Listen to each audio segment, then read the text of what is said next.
This podcast is produced by Northwest Michigan Community Action Agency.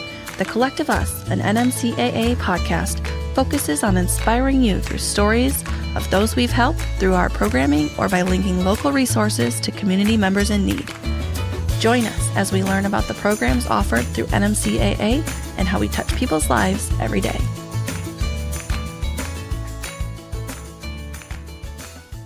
Thank you for joining us. I'm Erica Austin, Marketing Manager and your host of The Collective Us, here with my co-host, Ryan Buck. How are you, Ryan? I am fantastic. It's warming everywhere. Yeah. Outside, in hearts, in minds. I love that. And as always, we've got a wonderful show lined up for you today as we come to an end of our Rebuild Your Life series. Last week, we talked about becoming a homeowner, and this week, we dive into homeless prevention. That's right. While becoming a homeowner can have its own trials and tribulations, homelessness comes with its very own unique stack of hardships, and the number of people in our region experiencing homelessness seems to be on the rise. Today, we hope to bring some of that to light and hopefully inspire some of our listeners to take action and help someone in our community rebuild their life. Today, we are talking with our guests about homelessness in Northern Michigan. In the room with us today, we have Grant Card, Homeless Prevention Programs Operations Manager at NMCAA. Welcome to you. Thank you. Thanks for being here. Glad to be here. That's a mouthful, isn't it? It sounds good, though.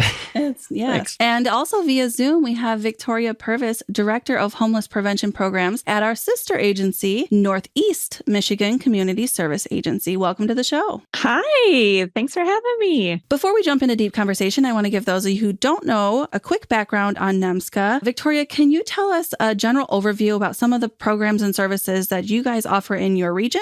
I'd love to. So Northeast Michigan Community Service Agency covers the east side of the 75 corridor. So we are on the shore of Lake Huron over to 75 in Otsego. We have a lot of programs that cover 12 counties, and then we have Head Start that covers 23 counties. In our core counties, we have programs very similar to Northwest. So we have weatherization, we have food programs, we have school success, aging services, and then, of course, housing, all things housing. So home ownership, home buyer education, homeless prevention, emergency shelter, those types of services. Lots of the same programming that good. We have. Very comforting and familiar. Yeah, but I know we've mentioned before on at least one of our episodes that not all community action agencies have the same services and programs. So I just wanted to give you a moment to share some of that. So thank you for that. That's exceptional. Grant, you provided us with detailed data prior to the show. And one thing very easy to see is that 2024 is on trend right now to have higher numbers than in the previous 2 years, let's say. Can you just speak to that and however you wish to? Absolutely. Yeah. Just in the past 2 years, actually, in fiscal year 22, we saw a 56% increase in homelessness across the regions we serve in Northwest Michigan. Last year, a 47% increase. And we see that trend continuing. And it's evident with the numbers that we're seeing with the clients that we served, the number of households and those entering homelessness for the first time. Right. How in general are you gathering some of this data and what information is most helpful to you? So we use a system called the Homeless Management Information System, HMIS. It collects data from every aspect of the homeless response system. Fairly much every homeless service provider uses the system. So it gives us a compounding look at the data across programs and across the state. So those data sets are really what drives our programming and the options we have available for the folks. Wow. HMIS is new in my purview. That's something I hadn't heard of. Yeah, so. Mine too. Right there's our acronym, I think. Yeah, that is an acronym of the show for sure. And I'm just personally fascinated by, and we've been talking about this recently, about data and how important it is to have the ability to collect data like NMCAA and sister agencies do. And how you use it is really fascinating. Thank you. Yeah. So when we see data like this, the big story is obviously like that the numbers are on the rise. And I think one of those key points that you already mentioned is this is for our fiscal year. So it ends in, I believe, September, the end of September. September 30th. So we still have, a good 4 months before, as according to when this podcast is being recorded. And we still have a bit of time in these numbers. Some of them are already meeting those numbers from previous years. Yep. In fiscal year 22, so that's October 1st to September 30th for the fiscal years. In 2022, we served 1,173 clients. So far this year, in fiscal year 24, we've served 1,123. So it's right on par to surpass that, especially with 4 months left to go. When you're looking at that, the aggregate of that, and then you look at what you see with your eyes in the community, what is the story that's being told to you? The need is growing. And unfortunately, there are two main components that are just sadly missing right now. And of course, number one is funding for the staff to care for the people entering homelessness and while in program. That and housing. Actually, no, strike that. The number one biggest concern is the lack of affordable housing. It's striking how many people we could serve, even if we had the funding, but without housing, our hands are tied. So they're stuck in programming with case managers, and sadly, we don't have the funding to expand their caseloads. So it's this ever-evolving cycle of trying to fit the need where we can while trying to keep a grasp on the growing need. Case manager caseload. Can you break that down? Maybe just like for a dummy, what does that look like? So for a typical housing program, say a rapid rehousing program, anywhere from a year to 3 years of service, a typical case manager in that program would run between 12 to 18 clients on average throughout the year. Street outreach folks working with people not yet in a rapid rehousing program can be upwards of 50 to 80 clients. So it really depends on the intensity of the program. Rapid rehousing is designed to capture someone who is literally homeless on the streets or staying somewhere not meant for human habitation and to get them into housing as quickly as possible. So that's a staggering set of case management strategies. They work with the clients with finances, gaining employment, educational attainment, not only just securing housing, but what are they going to do once we've secured housing or they've secured housing to maintain that. Thank you for unpacking that, honestly, because I didn't want to gloss over that particular piece because there's a need there. And kind of knowing what a caseload and a case even looks like, that really painted a picture for me. Yeah, absolutely. And this data that we've been referring to is based on NMCAA's service region. But Victoria, do you see similar data points in the NEMCSA region, or can you talk to that? We have a little less of a homeless population over here, and that's attributed to several factors. What we're seeing is about 1,200 individuals through our doors annually. Our caseloads are a little bit higher. So we have about 35 to 40 households on each caseworker's caseload. I would say it's very difficult to kind of service the rural area, right? So we have 11 counties and we have 3 caseworkers. So you can only imagine the windshield time that they have. So when you look at our homeless numbers and you compare them to Metro Detroit, and you say, oh, Northeast 11 counties, they only have 1,200 people coming through their doors. That's how many we have for one county. The homelessness looks different up north than it does down in one of the metro areas. So for us up here, it's a lot of veteran homelessness. It's a lot of senior homelessness. Over on the east side, we have a huge aging population. And so what we try and do when we paint the picture when we're doing community presentations on like NIMBYism, which is not in my backyard, is we let them know that homelessness isn't caused by low income or it's not caused by mental health or drug issues. What we're seeing over here is the cost of living and what individuals are bringing home with their retirement Social Security, their disability Social Security. It's just not attainable for the housing structures that we have. So we see a lot of our aging population not being able to afford their living. That's staggering when you put it that way, Victoria, because I don't know, when you said it, that feels like it's untenable. That feels like there's no solution to that, right? Like it's just life happening to people. So what are the other unique challenges with servicing that particular population, aging and or veteran?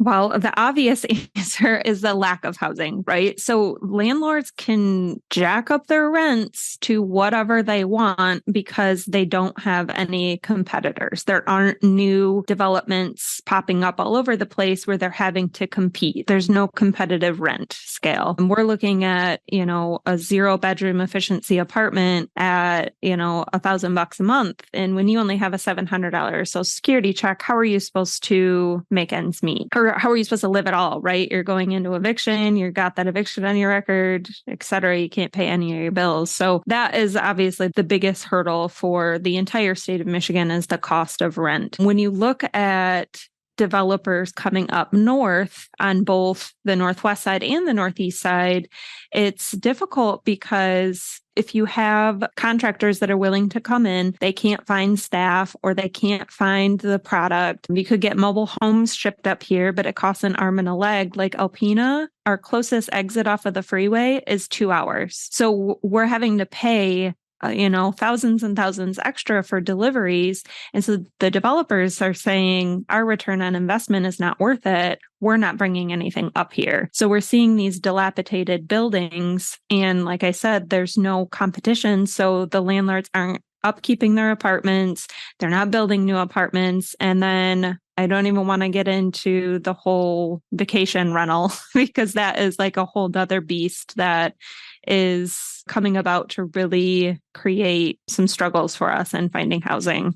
Yeah, I can definitely echo that, especially in the greater Grand Traverse area, the tourist destination of northern Michigan. Since the Airbnb phenomenon has happened, it's really made it almost impossible to find units downtown that are, one, available. They've mostly moved to short-term rentals, seasonal rentals. Nobody wants a one-year lease when they can jack up their prices for $5,000 for a month in the summer. Seeing it across the board. Well, it sounds like a very interesting picture starts to paint itself. Victoria said 2 hours off the expressway. You said vacation rentals. You said jacking up prices, and everything just seems to be pointing towards. I found it staggering. Somebody would say a building opportunity wasn't worth it. So things don't seem to be profitable when they're, for people in need in these ways. I'm glad though, Victoria, you brought up the difference between up here in northern Michigan, where it's very rural, versus Detroit. Yeah, versus Detroit. And the next question I had here written for you guys today was, what resources are there here in northern Michigan where it's rural for people experiencing homelessness versus some of those people who maybe are down in Detroit or Chicago or any other big city across the nation or the world? I think that's the big challenge, and Victoria can definitely speak more to this, but I think that's where it really behooves agencies like ours. We consider NEMCSA a sister agency. We're essentially, we have the same mission. We're working with the same people. We have pretty much identical programming. So it's identifying those community partners and community resources when they're so spread out. Where in Detroit, in a 1 square block radius, you could have everything you need: shelter, housing, food programs. It's really challenging when you have folks that don't have access to transportation. The nearest food pantry is 10 miles outside of town. The cheapest housing is 30 miles out of town, but all the jobs are within 2 miles of downtown. Yeah. So it gets really, really tricky. That's where these partnerships like we have with NEMCSA and the Goodwills and the other shelters and service providers around town, where it makes it possible. Without them, us as a single entity, collective us, it would be impossible. It's really a big push to get to the collective we of it all and how we're all in the fight together. Yeah, I'm glad you brought that up, because I actually was speaking with one of our coworkers, and she was pointing out, we were talking about this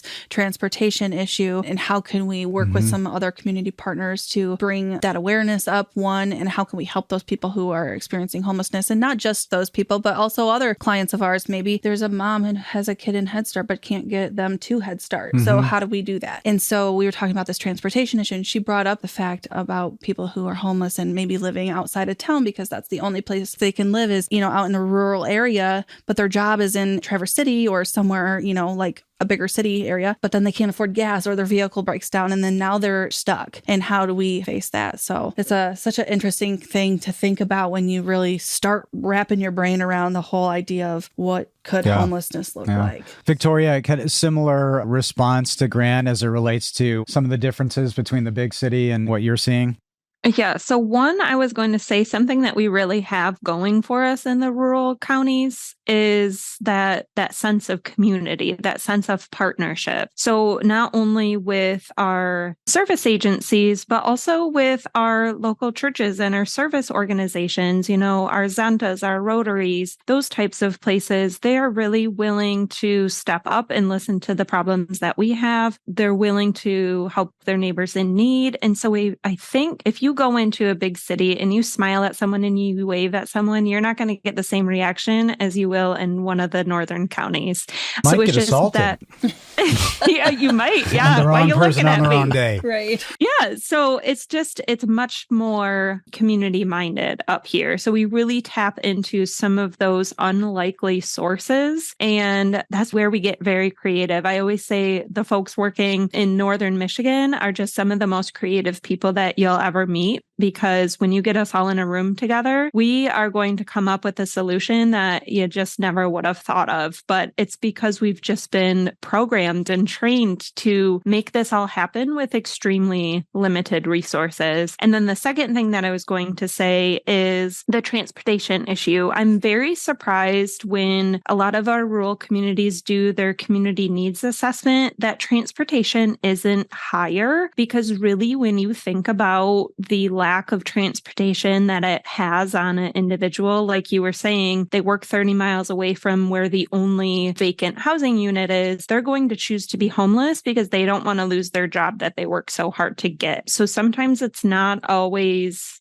the, lack of housing or whatever. It's the walkability. How close is it to their place of employment or to their community church or to their children's school? We've had a lot of individuals that have chosen to remain sleeping in their car just because the only available units are just too far outside of the scope of what they'd be able to travel. And it's a point well taken. And I do believe we're also, and we see this in our community, facing students. We know, brothers and sisters who are students in high schools around here living in a car. So it starts there. And if, we're not creating that sense of community that brings that awareness, because these messages can also get swallowed up in a big city and some of these faces can't. So I find it fascinating that you said community is an asset. So I have to wonder, Victoria and Grant, what makes this area different? Because a lot of clever people can get in a room and have those ideas. What makes us move forward? What makes you both create the connections to get the work done? Because a lot of the ideas stay in the boardroom. Yeah, that's a really good point. I think the long and short of it is we don't have an option. We have to get it done. We may not have the funding to serve everyone we need. We may not have the housing to house everyone we want to, but that doesn't mean they don't deserve everything we have to give them. So it's, from my perspective, it's not an option. We have to figure it out. And I think that's the resourcefulness you get in a rural community like this, where it becomes so important that you are a part of a we movement, because it's hard. When you look at the numbers, it gets really difficult to swallow at night, which is why it's just imperative that sometimes you get in that room and you don't leave until you figure something out. And I think that's the crux of the resourcefulness Victoria's referencing. Yeah. Victoria, would you agree? What keeps it moving in your area and not just in the boardroom? Because I'm super inspired by what Grant said. Yeah. And sometimes it's easier said than done. I don't know how these things come to us, but it's one of those, we seem to work better under pressure. And those that have gone into social work as a career, you have to have the heart for it. You have to be working for the mission of it, right? So we're working ourselves out of a job. So I'm working to not have a job anymore because I want to end homelessness. That is the premise of this position. And so when you hire, you have to hire for the mission, right? So I want to make sure that everyone on my team is here for the same mission. And that's where it really sets us apart. Yeah. I mean, we've heard that on this show before. We're working to put ourselves out of a job. And, Yeah, and I that. can feel the passion from both of you coming from this. And obviously, it's a huge issue that we're facing. And I'm glad to have both of you on that team of people who are trying to end this. It's incredible work you guys are both doing. So either of you can speak to this. I've heard Sarah Hughes, who's been on this show. She's our homeless prevention programs director at NMCAA, say this before. Most people are just one moment away from facing tragedy. What types of things are being done or can be worked on to help those people who don't have a savings account for emergencies or are living paycheck to paycheck, just barely making ends meet? What kind of things can we do, maybe who aren't the ones actually homeless yet, but they're on the edge? How can we help those people? So I think that's where it's really great when you look at the nature of a community action agency, we kind of embed all of those services. Victoria mentioned the community needs assessment. We're actually in the process of doing ours again for this cycle this year. So really looking at all those different aspects. You've had them on the show before, financial management services at NMCAA. We have weatherization, so home repairs. So if somebody can't fix their unit and it's being determined that it's inhabitable and they're going to lose the housing unless it's fixed.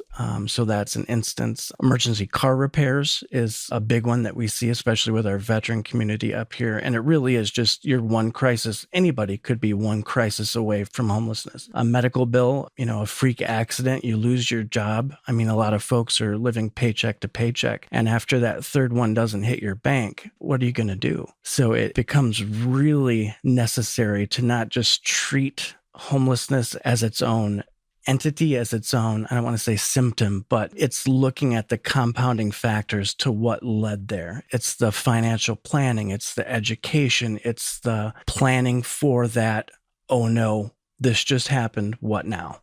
Yeah, thank you for that. Grant, can you remind us of the central intake 800 number to call for those who are in need of homeless prevention services in our region? And if you could reach somebody's ears who should make that call and there's a barrier, what would you say to them? Give us a call, 844-900-0500. It's our central intake line. It's the entry into what we call the homeless response system. So if you or someone you know is homeless or at risk of homelessness, give us a call. We do what we can to assist. It's a pretty straightforward assessment, which lines up the caller's needs with a comprehensive list of not only programs and services within our Department of Homeless Prevention, but NMCAA as a whole and our community partners throughout Northwest Michigan. Yeah, so it's a central, and when we say central intake, it's for all of our community partners that are part of that coalition to end homelessness, correct? Yep. NMCAA doesn't operate or function any shelters or food pantries, but we partner with the agencies that do. So that 844 number is essentially the gateway to getting the help you need. Yeah, thank you for that. Well said. Victoria, can you tell us the best way for people in your region to reach out if they know someone or if they themselves are experiencing homelessness? Yeah, so if anyone is on the Northeast side that is experiencing homelessness, at risk of homeless, or you know someone that may be homeless, please have them call 989-358-4678, or our email is housingintake@nemcsa.org. Awesome. I'm very fascinated by the amount of partnerships that you've already talked about, and NMCAA, as we, discuss in the show, it's partners. It's a lot of partners that make it happen. So do you have other partners that you haven't talked about and are also part of bigger networks like the Northwest Michigan Coalition to End Homelessness? Or are there any other partners that either of you can speak to in that regard? I'm really glad you asked that, and I can't believe I forgot to mention it. One of our largest partners, not singular, multiple, are the landlords that choose to work with our program. Yeah, shout out to the landlords. It wouldn't be made possible with some of those connections we've made and the staff that have made the connections with those landlords too. It's all about that working relationship. And Victoria, are you a part of, I'm assuming you're not a part of the Northwest Michigan Coalition to End Homelessness, but is there a coalition of some sort or a cohort that you guys work with over there on the east side? Yeah, we have a local planning body. We're the Northeast Michigan Coalition Against Homelessness, and our 11 county local planning body is under the Balance of State Continuum of Care. Okay. Yep. NMCA is pretty much the same. Our main 5-county region, Greater Grand Traverse area, is through the Northwest Coalition to End Homelessness. We also function in the Michigan Balance of State, COC, as Victoria mentioned, for the outerlying 5 counties for most of our programs. But we also work with NEMCAH as well as NEMCSA for our veteran program out in the Victoria's neck of the woods, so to speak. We cover 23 counties total, 10 main counties in and around the Grand Traverse area, and then 13 additional counties for our veterans spread across the entire tip. Wow. That's amazing. Yes, it Such is. a huge service region. I've heard our homeless preventions department talking about how we hope that homelessness is rare, brief, and one time. And hopefully that's something we can continue to talk about and shine a light on as this issue remains. I know personally we don't accept physical donations such as tangible items, tents, sleeping bags, things of that nature. But Grant, can you tell us how people could help if they feel so inclined to do so? Absolutely. We've typically been primarily 100% grant funded in our department. Not enough grant funding, but grant funded nonetheless. Yeah. Financial donations are huge for us for the things that grants won't allow us to pay for. Damages to units that could cause an eviction, or somebody damaged their unit and needs to have it repaired. Transportation costs aren't covered by most of our grants, so every little bit helps for sure. Volunteer opportunities are also well welcomed. We don't typically get very many volunteers because we're so rural. Being able to isolate some tangible tasks for folks is a little stressing. So, and not to be the Pied Piper just begging for more and more, but it's really about having the financial capabilities to do everything we can for our client base. Yeah. Consistent message. And, science has said that if it's said enough times. So support is needed, financial and otherwise. Those are always phenomenal options. And it's great, I think, Grant, that you mentioned that grants sometimes need to be used in certain ways. So that dispels kind of that, well, you got this grant. Certain grants are directed, rightly so, to just cover certain things. And it's not always everything. So financial help is wonderful. And there is a donation-specific link, correct? Yeah, you can go to nmcaa.net/donate to donate directly to Homeless Prevention Department. And then Victoria, I'm assuming you guys also have a link. Can you let us know where to go for NEMCSA?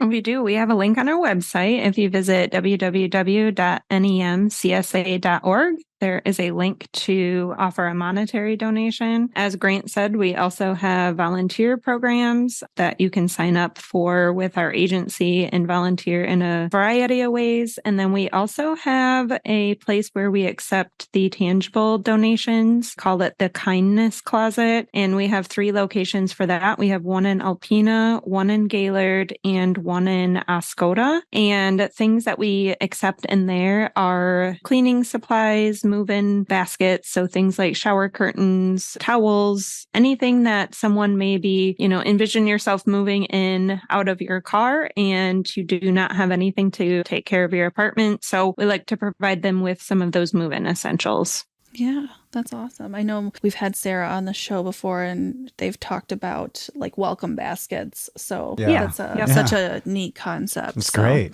Thank you for that. Donations and volunteers are always great options. Yes, true. And as we talk about rebuilding your life, we have one more famous success story for you today.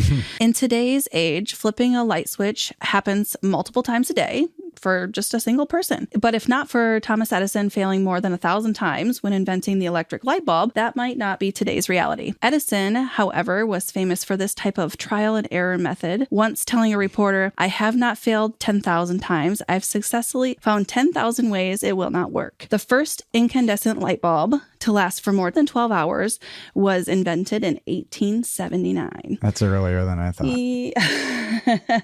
Actually, I thought it was earlier than I thought too. I was like, oh, wow. Speaking of Thomas Edison and the light bulb, if you are a community action employee and interested in attending the Michigan Community Action Conference at the end of July, the event is taking place in Port Huron, Michigan, with the theme Lighting the Way in honor of Thomas Edison's hometown. And I'm excited to tell you, which we've mentioned before on this podcast, that Ryan and I will be there speaking and presenting a workshop about podcasting for nonprofits. So a registration is open for that event now. That's super exciting. And I liked the lighting the way, and the connective tissue with which you eschewed that into us was amazing. But it's really humbling to be able to talk to others about doing this, because I think this is a true joy. And we're getting to talk to people like Grant and Victoria who are doing real work. Yeah. And Erica and I get inspired every single day. So prep for some energy at this workshop because we're bringing it. Yeah, absolutely. Let's switch gears for just a moment, and it's time to call out those milestone career achievements. In June, we have one employee at NMCAA who is celebrating 5 years with NMCAA, Sandy Van Ochten.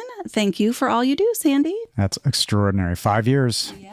We do have a few more reminders before we go today. We do still have free tax preparation going on now. You can contact one of our 3 main office locations to find out more. You can call 231-947-3780, or you can upload all your tax documents to getyourrefund.org/NMCAA to get started today. Also, NMCAA's Child and Family Development staff is currently taking interest forms for preschool now. Go to nmcaa.net to find out more. And as we approach the end of the show today, Victoria, we have a hard-hitting question for you. And, this one is, well, maybe not hard-hitting, but if there is one myth that you can dispel about people experiencing homelessness to those who are listening and how to best help with that, what would it be and why?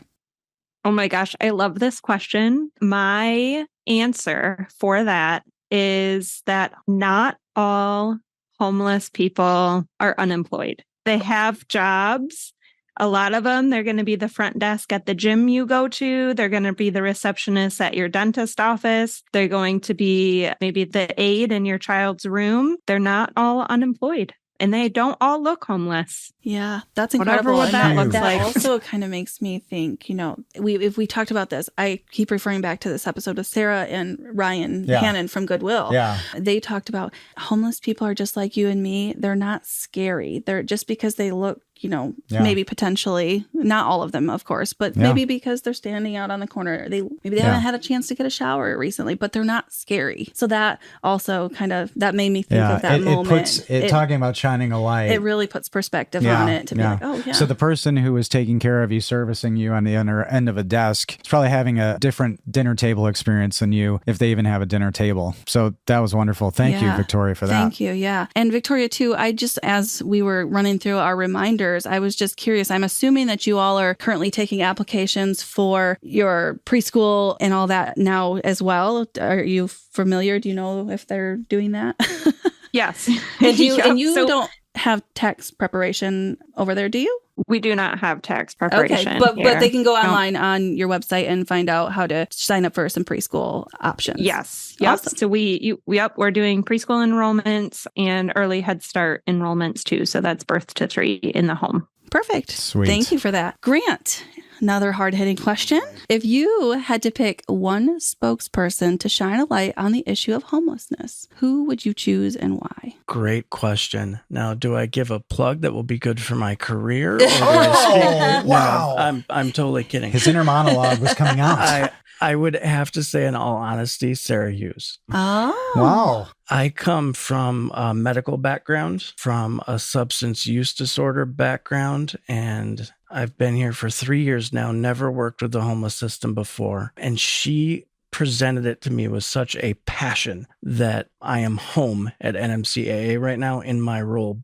because of her vision and her guidance and the way that she can break down the problem to its core, break through the stigma, some of the misconceived notions that people have about homelessness, what it is, who it is truly inspiring and really the reason why I'm here. And it was a career plug, folks. Wow, Grant, I Sarah. never would have guessed that you hadn't come from a social services background. I think you really have the heart for it, and maybe it's under the leadership of Sarah, but I think that you have been an incredible asset to that agency. Cheers. Yes. Thank you, Victoria, very much. Yeah. You really have to have that core empathy to do this work, to do any type of social services work. You have to be able to see the human beyond the problem. And that is huge. Yeah. I think that, I don't know about over at NEMCSA, but we continuously do these plugs on here about people who have been here for milestone careers. And I think a lot of those people who have been with us for so long have that heart that you're talking about. And they're just really passionate about all those people that they're helping. And I think that rings true 100%. So those in the field know it's definitely not for the paycheck. We're here to be the help that people need, I think, at the end of the day. But let us just be clear. There is a paycheck in a lot of these, because that's another myth. Like, you work for a nonprofit. Oh, you get paid for that? Yeah. But point well taken. Yeah. I just let's take a second. Why not? Victoria, do you have a spokesperson in mind who you might want to shine the light on homelessness? Anybody. And it maybe could be Sarah. I don't know, but she's taken. I don't know, you guys. There's so many people that I really look up to in this realm. We had a meeting with Amy Hovey down at the MCA Legislative Day, and the way that she presents herself and talks about the housing crisis and the housing problems, I mean, she articulates herself so well that she's so captivating. And so if I could have anyone speak and shine a light on housing insecurity and come up with solutions to help achieve our goal of ending homelessness, I think I would choose Amy Hovey. Great. This is so cool. Yeah. These are practical, actual answers. Yeah, I love that. Taylor Swift didn't come up once today. Not I was going to say Thomas Edison, but wait, could we choose celebrities? He did it in 18, whatever that was. He started it that way. Well, I Ryan, would choose Garth Brooks. it is your time to shine, Ryan. Go ahead, give us your take. Oh, man. Well, I will tell you what my least favorite acronym is. It's NIMBY. We talk about acronyms a lot, and I don't like that one at all. It's not helpful. But my takeaway is I was Grant and Victoria as well, but specifically your response to making action happen. Get out of the boardroom, everybody. Like, I get it's cool to have ideas, but you're burning payroll and you're wasting people's time if you're not taking the next step. I mean, if you're just checking off a box or an action step just to tell your board you had a meeting. But I'd wager, to Grant's point, like, it's urgent everywhere. You have to do it, even in Chicago and Detroit, because you owe it to your community. So Grant, that was awesome. That was, like, you have no other choice. And I see you said you found your home through somebody, but it's necessary. So get out of the boardroom, make the ideas happen, and be like Victoria and Grant and their teams. That was super inspiring. Victoria and Grant, thank you both for being our guests on today's episode. I know this isn't the highest part of the day, sitting here talking to us in these rooms, but thank you for taking the time and bringing your passion and your expertise and your inspiration to both of us and our listeners. Thank you for having us. Yeah, this is our pleasure. A great platform. You reach a lot of people, and I really like your voices. Oh, well, we're hoping to do it. Yeah, thank you. Thank you for being here, both of you. And to the collective, don't forget, rebuilding your life doesn't have to be a huge step, but a small one in the right direction. You could change not only your life, but the life of someone in your community. If you enjoy listening to this podcast and would like to become a sustaining donor with a recurring gift or contribute a one-time donation, please check out nmcaa.net/donate and type Collective Us Podcast in the special instructions. If you're a business and would like to sponsor the Collective Us, please send us an email at collectiveus@nmcaa.net and put sponsor in the subject line. As always, don't forget, we'd like to share your community stories. So if you have a story to share, please send us an email at collectiveuspodcast@nmcaa.net. And if you enjoyed today's podcast, please share this episode or the show link on social media, or the socials, as they're called. Follow the podcast to know when a new episode drops and rate the show. It truly helps us continue to get the word out on all the good NMCAA does in the community. And if you'd like to learn more about Northwest Michigan Community Action Agency or the programs we offer, or would like to make a donation, we encourage you to reach out at 231-947-3780 or visit our website, nmcaa.net. And to the collective today, we encourage you to continue to strive each day to do something to help yourself or your neighbors.